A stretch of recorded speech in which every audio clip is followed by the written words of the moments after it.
2017년 현충일 특별 집회 생명과 교회를 인식함. 교회의 유일한 터 위에 서서 그리스도의 몸의 제한을 받으며 한마음 한뜻 안에서 몸을 의식함. 5주 3일 아침의 누림. 고린도전서 12장 16절부터 18절까지. 귀가 나는 눈이 아니기 때문에 몸에 속하지 않았다 라고 말한다 해서 귀가 몸에 속하지 않은 것이 아닙니다. 온 몸이 눈이라면 듣는 곳은 어디입니까? 온 몸이 듣는 곳이라면 냄새 맡는 곳은 어디입니까? 그러나 이제 하나님은 그분께서 뜻하시는 대로 지체들을 각각 몸 안에 두셨습니다. 고린도전서 12장 18절은 각 지체에게 특정한 위치가 있고 특정한 안배가 있으며 특정한 직임이 있다는 것을 보여줍니다. 각각의 지체들은 각자의 분량으로 그리스도의 몸을 섬깁니다. 마치 눈이 볼 수 있고 귀가 들을 수 있고 코가 냄새를 맡을 수 있는 것처럼 각각의 기능이 있고 각각의 분량이 있습니다. 각 지체는 고유의 책임이 있고 어느 지체도 다른 지체를 대체할 수 없습니다.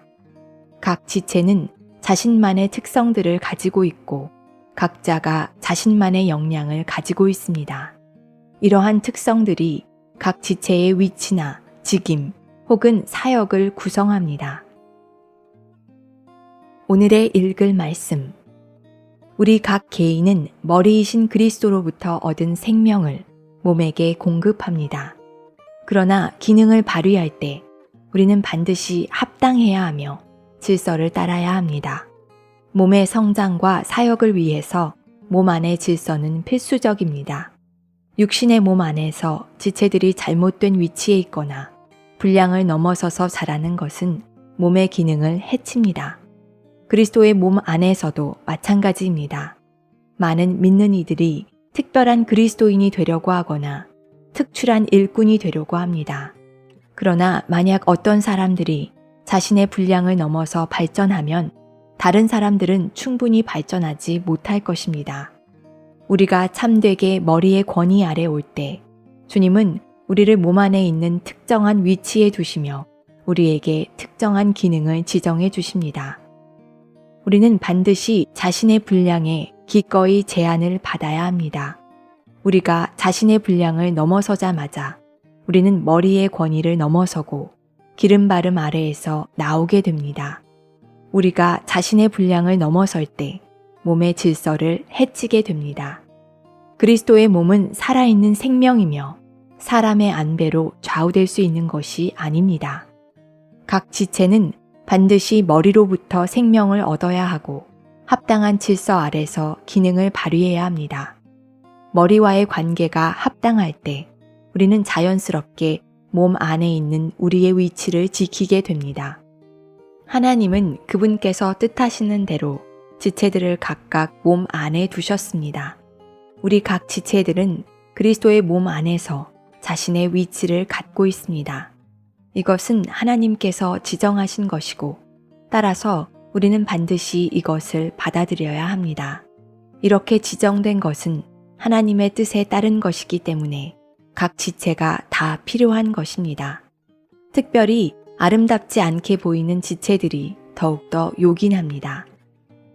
로마서 12장 3절은 마땅히 생각해야 할 것 이상으로 자신을 더 높게 생각하지 말고 하나님께서 각 사람에게 나눠주신 믿음의 분량에 따라 분수에 맞게 생각하십시오 라고 말합니다.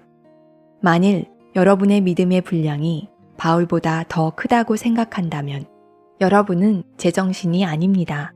여러분은 분수에 맞게 생각하지 못하는 것입니다. 분수에 맞게 생각하지 않고 우리 자신을 마땅히 생각할 것 이상으로 높게 생각하는 것은 몸의 생활에 합당한 질서를 소멸시킵니다. 로마서 12장에서 바울은 몸의 생활의 실행을 다루었습니다. 몸에 대한 결정에는 한 가지 중점이 있는데 그것은 우리가 마땅히 생각해야 할 것 이상으로 자신을 더 높게 생각하지 말고 하나님께서 각 사람에게 나눠주신 믿음의 분량에 따라 분수에 맞게 생각하는 것입니다. 하나님은 우리에게 믿음을 할당해 주셨을 뿐 아니라 나눠 주셨습니다. 하나님은 우리에게 질에 있어서는 동일한 믿음을 주셨지만 양에 있어서는 그렇게 하지 않으셨습니다. 양의 문제는 여러분이 얼마나 성장하는가에 달려 있습니다. 만일 여러분이 오늘 사도 바울이 잘한 것처럼 잘한다면 여러분이 받아들이는 믿음의 분량은 매우 많아질 것입니다. 하나님은 먼저 질에 있어서 우리에게 믿음을 할당해 주셨으며 그런 다음 양에 있어서 믿음을 나눠 주셨습니다. 여러분이 어떤 종류의 믿음을 갖는지는 하나님의 할당하심에 달려 있습니다. 여러분이 얼마나 많은 믿음을 갖는지는 하나님의 나눠주심에 달려 있습니다. 하나님의 나눠주심은 여러분의 태도에 달려 있습니다. 만일 여러분이 맑은 생각으로 분수에 맞게 생각하지 않는다면 하나님은 여러분에게 믿음을 나눠주시어 믿음을 증가시키려 하지 않으실 것이며 아마 도리어 믿음을 감소시키려 하실지도 모릅니다. 5주 4일 아침의 누림 고린도후서 10장 13절 14절 그러나 우리는 우리의 분량을 벗어나 자랑하지 않고 분량을 재어주시는 하나님께서 우리에게 나눠주신 그 분량의 한계에 따라 자랑하는데 여러분에게 간 것도 그 분량의 한계에 따른 것입니다. 우리가 여러분에게 가서는 안 될 사람들이 아니며 우리의 범위를 벗어나 스스로 지나치게 나아간 것도 아닙니다. 그리스도의 복음에 있어서 여러분에게까지 나아간 사람은 우리가 처음입니다. 고린도후서 10장 13절에서 사도는 담대했지만 제한 없이 담대하지는 않았습니다. 이것은 그가 주님의 제한 아래 있었다는 것을 보여줍니다. 그의 자랑은 분량을 재어주시는 하나님께서 그에게 나눠주신 그 분량의 한계에 따른 것이었습니다. 고린도를 포함한 이방 세계에 대한 바울의 사역은 하나님께서 재어주신 분량에 따른 것이었습니다. 우리가 주님에게서 배운 것을 간증할 때에도 우리는 어떤 제한과 분량을 가져야 합니다. 우리의 일이나 체험이나 주님에 대한 누림을 간증할 때 우리는 분량 안에서, 즉 어떤 한계 안에서 간증해야 합니다. 우리는 결코 과장하지 말아야 합니다. 오늘의 읽을 말씀 고린도후서 10장 13절부터 15절까지에서 우리는 비록 하나님의 일이 확산되기를 바랄지라도 하나님의 제한 아래 있는 법을 배워야 함을 봅니다. 분량 밖의 확장을 기대하지 마십시오. 그런 종류의 확장은 분명 영을 따라 행함으로 받는 제한 안에 있는 것이 아닙니다. 우리는 체험을 통하여 우리가 영을 따라 이를 확장하면 거기에는 항상 어떤 제한이 있게 된다는 것을 간증할 수 있습니다. 우리는 주님께서 어느 정도까지만 그 일을 확장하기 원하신다는 것을 내적으로 인식할 것입니다. 더욱이 주님은 외적으로 환경을 통해 어떤 문제들을 일으키셔서 그 일을 제한하실지도 모릅니다. 그러므로 우리가 어떤 지점을 넘어 그 일을 확장시키려고 하면 내적으로는 평안이 없고 외적으로는 환경이 우리가 특정한 경계선을 벗어나는 것을 허락하지 않습니다. 주님은 특히 청년들을 제한하시는 것에 관심을 가지십니다. 만일 청년들에게 주님을 섬기고자 하는 마음이 없다면 주님은 그분을 섬기도록 그들을 분발시키실 것입니다. 그러나 그들이 일단 분발되면 주님은 그들을 제한하실 것입니다. 인간의 본성은 이런 종류의 제한을 좋아하지 않습니다. 우리가 너무 활동적일 때 주님은 우리를 제한하실 것입니다. 나는 하나님께서 이렇게 하셨기 때문에 실족한 몇몇 청년들을 알고 있습니다. 그러나 하나님의 방법은 처음에는 우리를 빠르게 했다가 나중에는 느리게 하고 처음에는 우리를 올렸다가 나중에는 떨어지게 합니다. 우리가 내려갈 때 그분은 우리를 올리실 것입니다. 그러나 우리가 너무 높이 올라가면 그분은 우리를 더 낮게 내리실 것입니다. 만일 우리가 하나님께서 올리시고 내리시는 것을 받아들일 수 있다면 우리는 결국 그분의 일에서 유용하게 될 것입니다. 많은 청년들은 하나님께서 올렸다 내렸다 하시는 것을 참지 못합니다. 얼마간 오르락내리락 한 뒤에 그들은 그만두고 싶어 합니다. 심지어 바울도 주님의 제안을 받아들이는 것을 배워야 했습니다. 예를 들어 바울은 로마로 가기를 원했습니다. 더욱이 그는 로마에 있는 믿는 이들에게 그들의 전송을 받아 스페인으로 갈 것을 기대한다고 말했습니다. 그러나 바울은 스페인에 가지 못했습니다. 오히려 그는 결박되어 로마에 도착했습니다. 이런 묶임은 주님의 측량, 즉 그분의 제안이었습니다. 교회 봉사에 있어서 우리는 하나님께서 어느 정도까지만 우리에게 분량을 정해주셨다는 것과 자신의 범위를 벗어나지 말아야 한다는 것을 깨달을 필요가 있습니다.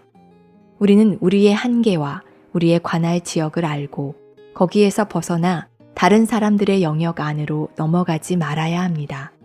바울과 같이 우리는 우리의 한계, 즉 하나님께서 우리에게 측량해 주신 정도에 따라 움직이고 행동해야 합니다. 나는 특히 청년들이 이 부분의 말씀을 연구하여 이 말씀을 통해 어떻게 교회 봉사에서 처신하고 어떻게 주님의 회복 안에서 움직여야 할 것인지를 배우기를 격려합니다.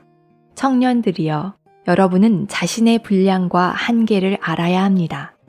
이것은 여러분이 하나님께서 여러분에게 얼마만큼 측량해 주셨고 얼마만큼 할당해 주셨는지를 알아야 함을 의미합니다.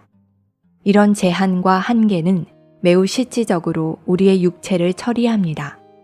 우리의 타고난 사람은 제한받기를 원하지 않습니다.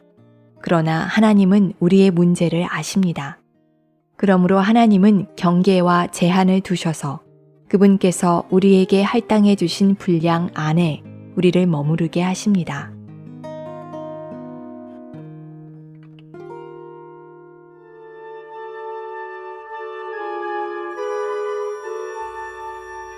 욥기 제11장. 나마 사람 소발이 대답하여 가로되 말이 많으니 어찌 대답이 없으랴. 입이 부푼 사람이 어찌 의롭다함을 얻겠느냐. 내 자랑하는 말이 어떻게 사람으로 잠잠하게 하겠으며 내가 비웃으면 어찌 너를 부끄럽게 할 사람이 없겠느냐. 내 말이 내 돈은 정결하고 나는 주의 목전에 깨끗하다 하는구나. 하나님은 말씀을 내시며 너를 향하여 입을 여시고 지혜의 오묘로 내게 보이시기를 원하노니 이는 그의 지식이 광대하심이라. 너는 알라. 하나님의 벌하심이 내 죄보다 경하니라. 내가 하나님의 오묘를 어찌 능히 측량하며 전능자를 어찌 능히 온전히 알겠느냐. 하늘보다 높으시니 내가 어찌 하겠으며 음부보다 깊으시니 내가 어찌 알겠느냐. 그 도량은 땅보다 크고 바다보다 넓으니라. 하나님이 두루 다니시며 사람을 잡아 가두시고 개정하시면 누가 능히 막을 쏘냐. 하나님은 허망한 사람을 아시나니 악한 일은 상관하지 않으시는 듯하나 다 보시느니라. 허망한 사람은 지각이 없나니 그 출생함이 들나귀 새끼 같으니라. 만일 내가 마음을 바로 정하고 주를 향하여 손을 들 때에 내 손에 죄악이 있거든 멀리 버리라. 불의로 내 장막에 거하지 못하게 하라. 그리하면 내가 정녕 흠없는 얼굴을 들게 되고 굳게 서서 두려움이 없으리니 곧 내 환난을 잊을 것이라. 내가 추억할지라도 물이 흘러감 같을 것이며 내 생명의 날이 대낮보다 밝으리니 어두움이 있다 할지라도 아침과 같이 될 것이요. 내가 소망이 있으므로 든든할지며 두루 살펴보고 안전히 쉬리니 내가 누워도 두렵게 할 자가 없겠고 많은 사람이 내게 첨을 들이리라. 그러나 악한 자는 눈이 어두워서 도망할 곳을 찾지 못하리니 그의 소망은 기운이 끊침이리라. 제12장. 욥이 대답하여 가로되 너희만 참으로 사람이로구나. 너희가 죽으면 지혜도 죽겠구나. 나도 너희같이 총명이 있어 너희만 못하지 아니하니 그 같은 일을 누가 알지 못하겠느냐. 하나님께 불러 아뢰어 들으심을 입은 내가 이웃에게 웃음받는 자가 되었으니 의롭고 순전한 자가 조롱거리가 되었구나. 평안한 자의 마음은 재앙을 멸시하나 재앙이 실족하는 자를 기다리는구나. 강도의 장막은 형통하고 하나님을 진노케 하는 자가 평안하니 하나님이 그 손에 후히 주심이니라. 이제 모든 짐승에게 물어보라. 그것들이 내게 가르치리라. 공중의 새에게 물어보라. 그것들이 또한 내게 고하리라. 땅에게 말하라. 내게 가르치리라. 바다의 고기도 내게 설명하리라. 이것들 중에 어느 것이 여호와의 손이 이를 행하신 줄을 알지 못하랴. 생물들의 혼과 인생들의 영이 다 그의 손에 있느니라. 입이 식물의 맛을 변별함같이 귀가 말을 분별하지 아니하느냐. 늙은 자에게는 지혜가 있고 장수하는 자에게는 명철이 있느니라. 지혜와 권능이 하나님께 있고 모략과 명철도 그에게 속하였나니 그가 허르신즉 다시 세울 수 없고 사람을 가두신즉 놓지 못하느니라. 그가 물을 그치게 하신즉 곧 마르고 물을 내신즉 곧 땅을 뒤집나니 능력과 지혜가 그에게 있고 속은 자와 속이는 자가 다 그에게 속하였으므로 모사를 벌거벗겨 끌어가시며 재판장으로 어리석은 자가 되게 하시며 열왕에 맨 것을 풀어 그들의 허리를 동이시며 제사장들을 벌거벗겨 끌어가시고 권력이 있는 자를 넘어뜨리시며 충성된 자의 말을 없이 하시며 늙은 자의 지식을 빼앗으시며 방백들에게 멸시를 쏟으시며 강한 자의 띠를 푸시며 어두운 가운데서 은밀한 것을 드러내시며 죽음의 그늘을 광명한 대로 나오게 하시며 만국을 커지게도 하시고 다시 멸하기도 하시며 열국으로 광대하게도 하시고 다시 사로잡히게도 하시며 만민의 두목들의 총명을 빼앗으시고 그들을 길없는 거친들로 유리하게 하시며 빛 없이 캄캄한 데를 더듬게 하시며 취한 사람같이 비틀거리게 하시느니라. 제13장. 나의 눈이 이것을 다 보았고 나의 귀가 이것을 듣고 통달하였느니라.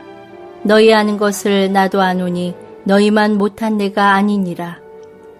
참으로 나는 전능자에게 말씀하려 하며 하나님과 변론하려 하노라. 너희는 거짓말을 지어내는 자요 다 쓸데없는 의원이니라. 너희가 잠잠하고 잠잠하기를 원하노라. 이것이 너희의 지혜일 것이니라. 너희는 나의 변론을 들으며 내 입술의 변명을 들어보라. 너희가 하나님을 위하여 불의를 말하려느냐? 그를 위하여 괴후를 말하려느냐? 너희가 하나님의 낯을 조치려느냐? 그를 위하여 쟁론하려느냐? 하나님이 너희를 감찰하시면 좋겠느냐? 너희가 사람을 속임같이 그를 속이려느냐? 만일 가만히 낯을 조칠진대 그가 정녕 너희를 책망하시리니 그 종기가 너희를 두렵게 하지 않겠으며 그 위험이 너희에게 임하지 않겠느냐? 너희 격언은 재같은 속담이요 너희의 방어하는 것은 토성이니라. 너희는 잠잠하고 나를 버려두어 말하게 하라. 무슨 일이 임하든지 내가 당하리라. 내가 어찌하여 내 살을 내 이로 물고 내 생명을 내 손에 두겠느냐. 그가 나를 죽이시리니 내가 소망이 없노라. 그러나 그의 앞에서 내 행위를 변백하리라. 사곡한 자는 그의 앞에 이르지 못하나니 이것이 나의 구원이 되리라. 너희는 들으라. 내 말을 들으라. 나의 설명을 너희 귀에 담을지니라. 보라, 내가 내 사정을 진술하였거니와 내가 스스로 의로운 줄 아노라. 나와 변론할 자가 누구이랴. 그러면 내가 잠잠하고 기운이 끊어지리라. 오직 내게 이 두 가지 일을 행하지 마옵소서. 그리하시면 내가 주의 얼굴을 피하여 숨지 아니하오리니 곧 주의 손을 내게 대지 마옵시며 주의 위엄으로 나를 두렵게 마옵실 것이니이다. 그리하시고 주는 나를 부르소서. 내가 대답하리이다. 혹 나로 말씀하게 하옵시고 주는 내게 대답하옵소서. 나의 불법과 죄가 얼마나 많으니까 나의 허물과 죄를 내게 알게 하옵소서. 주께서 어찌하여 얼굴을 가리우시고 나를 주의 대적으로 여기시나이까. 주께서 어찌하여 날리는 낙엽을 놀래시며 마른 건부를 따르시나이까. 주께서 나를 대적하사 괴로운 일들을 기록하시며 나로 나의 어렸을 때에 지은 죄를 받게 하시오며 내 발을 착고에 채우시며 나의 모든 길을 살피사 내 발자취를 한정하시나이다. 나는 썩은 물건의 후패함 같으며 좀먹은 의복 같으니이다. 제14장. 여인에게서 난 사람은 사는 날이 적고 괴로움이 가득하며 그 발생함이 꽃과 같아서 쇠하여지고 그림자같이 신속하여서 머물지 아니하거늘 이와 같은 자를 주께서 눈을 들어 살피시나이까. 나를 주의 앞으로 이끌어서 신문하시나이까. 누가 깨끗한 것을 더러운 것 가운데서 낼 수 있으리까? 하나도 없나이다. 그 날을 정하셨고 그 달수도 주께 있으므로 그 제한을 정하여 넘어가지 못하게 하셨사온즉 그에게서 눈을 돌이켜 그로 쉬게 하사 품꾼같이 그 날을 마치게 하옵소서. 나무는 소망이 있나니 찍힐지라도 다시 움이 나서 연한 가지가 끊이지 아니하며 그 뿌리가 땅에서 늙고 줄기가 흙에서 죽을지라도 물기운에 움이 돋고 가지가 발하여 새로 심은 것과 같거니와 사람은 죽으면 소멸되나니 그 기운이 끊어진즉 그가 어디 있느뇨. 물이 바다에서 줄어지고 하수가 잦아서 마른같이 사람이 누우면 다시 일어나지 못하고 하늘이 없어지기까지 눈을 뜨지 못하며 잠을 깨지 못하느니라. 주는 나를 음부에 감추시며 주의 진노가 쉴 때까지 나를 숨기시고 나를 위하여 기한을 정하시고 나를 기억하옵소서. 사람이 죽으면 어찌 다시 살리까? 나는 나의 싸우는 모든 날 동안을 참고 놓이기를 기다렸겠나이다. 주께서는 나를 부르셨겠고 나는 대답하였겠나이다. 주께서는 주의 손으로 지으신 것을 아껴 보셨겠나이다. 그러하온데 이제 주께서 나의 걸음을 세시오니 나의 죄를 살피지 아니하시나이까. 내 허물을 주머니에 봉하시고 내 죄악을 싸매시나이다. 무너지는 산은 정령 흩어지고 바위는 그 자리에서 옮겨가고 물은 돌을 닳게 하고 넘치는 물은 땅의 티끌을 씻어버리나이다. 이와 같이 주께서는 사람의 소망을 끊으시나이다. 주께서 사람을 영영히 이기셔서 떠나게 하시며 그의 얼굴빛을 변하게 하시고 쫓아 보내시오니 그 아들이 존귀하나 그가 알지 못하며 비천하나 그가 깨닫지 못하나이다. 오직 자기의 살이 아프고 자기의 마음이 슬플 뿐이니이다.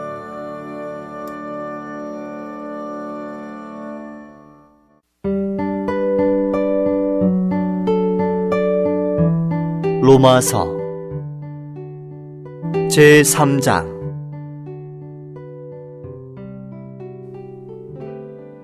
그러나 이제는 율법과 상관없이 하나님의 의가 나타났습니다. 그것은 율법과 신원서를 통해 증언된 것입니다. 곧 예수 그리스도를 믿음으로 말미암아 믿는 사람 모두에게 미치는 하나님의 의니 차별이 없습니다.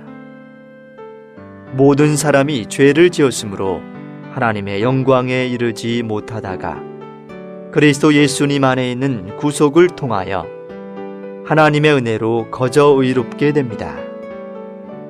그리스도 예수님의 피와 사람의 믿음을 통하여 하나님께서 그리스도 예수님을 드러내시어 화해의 장소로 삼으셨습니다. 그것은 하나님께서 이전에 사람들이 지은 죄들에 대하여 오래 참으시면서 지나쳐 가심으로 그분의 의를 나타내시기 위한 것이며 지금 이때에 그분의 의를 나타내셔서 자신도 의로우시며 또한 예수님을 믿는 사람도 의롭다고 하시기 위한 것입니다. 그러니 자랑할 것이 어디 있습니까? 전혀 없습니다. 어떤 법으로입니까? 행위의 법으로입니까? 아닙니다. 오직 믿음의 법으로입니다.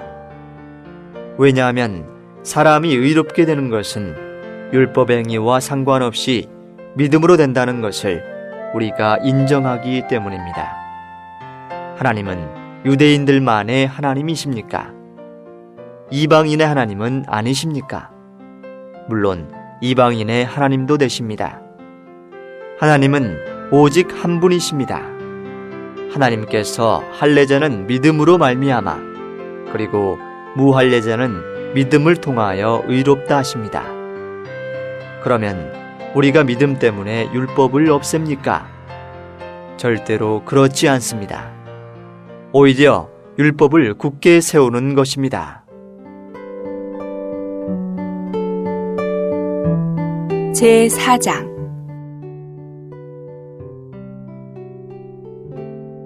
그렇다면 우리는 우리 조상 아브라함이 육체를 따름으로써 무엇을 얻었다고 하겠습니까? 만일 아브라함이 행위로 의롭게 되었다면 그에게 자랑할 것이 있겠지만 하나님 앞에서는 없습니다. 성경이 무엇이라고 말합니까? 아브라함이 하나님을 믿었는데 그것이 그의 의로 여겨졌다라고 하였습니다. 일하는 사람에게는 자기 삭시 은혜로 여겨지지 않고 당연한 보수로 여겨지는 것입니다. 그러나 일을 하지 않는 사람이라도 경건하지 않은 사람을 의롭다 하시는 분을 믿는다면 그의 믿음이 의로 여겨집니다. 행위와 상관없이 하나님께서 의롭다고 여기시는 사람의 복에 관하여 다윗도 이렇게 말하고 있습니다. 불법들이 용서받고 죄들이 가리워진 사람들은 복이 있다. 주님께서 결단코 죄 있는 자로 여기지 않으실 사람은 복이 있다. 그러면 이 복을 할례자에게만 주는 것입니까? 아니면 무할례자에게도 주는 것입니까? 왜냐하면 우리가 아브라함의 믿음이 의로 여겨졌다라고 말하기 때문입니다. 그러면 어떻게 그렇게 여겨졌습니까? 그가 할례 받은 후입니까? 할례 받기 전입니까? 할례 받은 후가 아니라 할례 받기 전입니다. 그런데 그가 할례의 표를 받은 것은 할례를 받기 전에 가졌던 믿음에 의해 도장을 찍은 것입니다. 이것은 그를 할례 받지 않고 믿는 모든 사람의 조상이 되게 하여 그들도 의롭게 될 수 있도록 하려는 것이며, 또한 할례를 받았을 뿐만 아니라 우리 조상 아브라함이 할례 받기 전에 가졌던 믿음의 발자취를 따라 행하는 그런 할례자의 조상도 될 수 있도록 하려는 것입니다. 왜냐하면 아브라함이 세상의 상속자가 되리라는 약속이 아브라함이나 그의 씨에게 주어진 것은 율법을 통해서가 아니라 믿음의 의를 통해서 주어진 것이기 때문입니다.